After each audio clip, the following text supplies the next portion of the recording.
Inauguration की है खुद प्रधानमंत्री मोदी ने।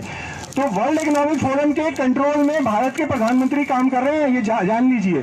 और वर्ल्ड इकोनॉमिक फोरम है जिसने इस षड्यंत्र में शामिल है गेट्स फाउंडेशन के साथ। इन्होंने 2019 में अक्टूबर में न्यूयॉर्क में अमेरिका में एक पूरा ड्रेस रिहर्सल की कि कैसे दुनिया पे ये झूठी महामारी थोपी जाएगी और फिर दुनिया के लोकतंत्र को समाप्त करके तानाशाही यहाँ पे थोपी जाएगी। न्यूयॉर्क में एक इवेंट 201 हुआ था जिसमें वर्ल्ड इकोनॉमिक फोरम शामिल थी, जिसमें गेट्स फाउंडेशन शामिल थी। ठीक है, ये दो इंपॉर्टेंट इनका, और एक जॉन हॉपकिंस यूनिवर्सिटी थी अमेरिका की, ये शामिल थी। तो वही वर्ल्ड इकोनॉमिक फोरम है जिसके जो कंट्रोल कर रही है इस समय भारत के प्रधानमंत्री को भी, और जो कह रही है कि हम इस दुनिया में एक नई तरह की पूरी अर्थव्यवस्था लाएंगे जिसको हम फोर्थ इंडस्ट्रियल रेवोल्यूशन कह रहे हैं। सारे पुराने उद्योगों को समाप्त करके हम एक सर्वेलेंस का निजाम लेके आएंगे, सर्वेलेंस की व्यवस्था लेके आएंगे पूरी दुनिया पे, और लोगों को कंट्रोल किया जाएगा और एक नए तरह के इंसान बनाए जाएंगे जिसको ट्रांसह्यूमनिज्म कहते हैं, कि जिसमें टेक्नोलॉजी और इंसानों को मर्ज कर दिया जाएगा ताकि इंसानों को पूरी तरह से कंट्रोल किया जाए।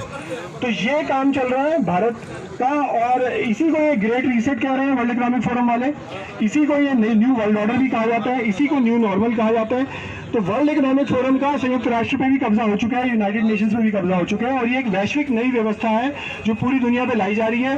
पूरी दुनिया से लोकतंत्र को समाप्त करके, सारी आजादियों को समाप्त करके, लोगों के सारे अधिकारों को समाप्त करके एक तानाशाही लाई जाएगी। इसको ये कह रहे हैं ये एक किस्म का कोई सोशलिस्ट ऑर्डर है, कोई नई समाजवादी व्यवस्था है जो पूरी दुनिया पे लागू की जाएगी। प्राइवेट प्रॉपर्टी भी कहते हैं हम खत्म कर देंगे, और आपको कुछ भी आप फिर भी आप खुश रहेंगे क्योंकि आपकी प्राइवेट प्रॉपर्टी भी खत्म, आपका आपके बॉडी पे भी कंट्रोल खत्म हो जाएगा, और आप फिर भी खुश रहेंगे। तो ये एक व्यवस्था, लेकिन ये व्यवस्था कोई मजदूर नहीं लेके आ रहे, ये क्रांति मजदूर नहीं कर रहे, ये क्रांति कर रहे हैं बिल गेट्स जैसे लोग, जिनकी जो संपत्ति है लगातार बढ़ रही है। पिछले 8 महीने में जो $बिलियन इन्होंने कमाए वो लगातार बढ़ते जा रहे हैं। अंबानी जो इनके साथ मिला हुआ है उसकी दौलत बढ़ रही है। पूना वाला जो सीरम इंस्टीट्यूट का मालिक है उसकी दौलत बढ़ रही है। रतन टाटा की दौलत बढ़ रही है। और जिनको बेरोजगार किया गया, जिनके रोजगार लूटे गए, जिन्हें गरीबी के अंधकार में झोंक दिया गया, वो कौन लोग हैं? जो हमारी पूरी इनफॉर्मल इकोनॉमी है, जो असंगठित क्षेत्र है, उनके रोजगार छीन लिए गए। आज वो भूखे मर रहे हैं, भूखमरी के कगार पे आ गए हैं। 40 करोड़ लोगों का रोजगार छीन लिया गया। तो इनको खत्म करके, मजदूरों को खत्म करके, ये कह रहे हैं जो अमीर लोग हैं, दुनिया के सबसे अमीर लोग जिनको 1% भी कहते हैं, वो एक नई समाजवादी व्यवस्था दुनिया पे थोप रहे हैं। अब ये समाजवाद है या आप फैसला खुद कर लीजिए। मजदूरों को खत्म करके, उनके रोजगार छीन के, उनको गरीबी, और इसमें भारत की कम्युनिस्ट पार्टी आज चुपचाप बैठी है। क्या वो भी मिली हुई है उनके साथ? वो आज क्यों नहीं आती और कहती कि झूठी महामारी दुनिया पे थोपी गई है?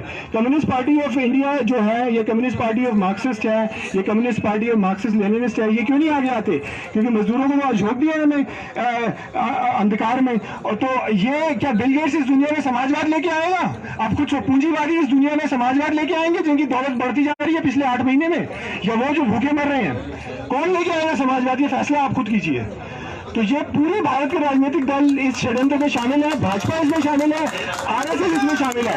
आरएसएस एक फैसिस्ट ऑर्गेनाइजेशन है, आरएसएस और बीजेपी इसमें शामिल है। कांग्रेस, मुर्दाबाद से काम नहीं चलेगा। कांग्रेस इसमें शामिल है, भाजपा इसमें शामिल है, राष्ट्रीय स्वयंसेवक संघ इसमें शामिल है, कम्युनिस्ट पार्टियां इसमें शामिल हैं। भारत के सारे राजनीतिक दल इस षड्यंत्र में शामिल है। और अब आप जनता को एक नई व्यवस्था लानी पड़ेगी, क्योंकि भारत की जो पूरी जो राजनीतिक व्यवस्था है पूरी तरह से फेल हो गई है, पूरी तरह से फेल हो गई है।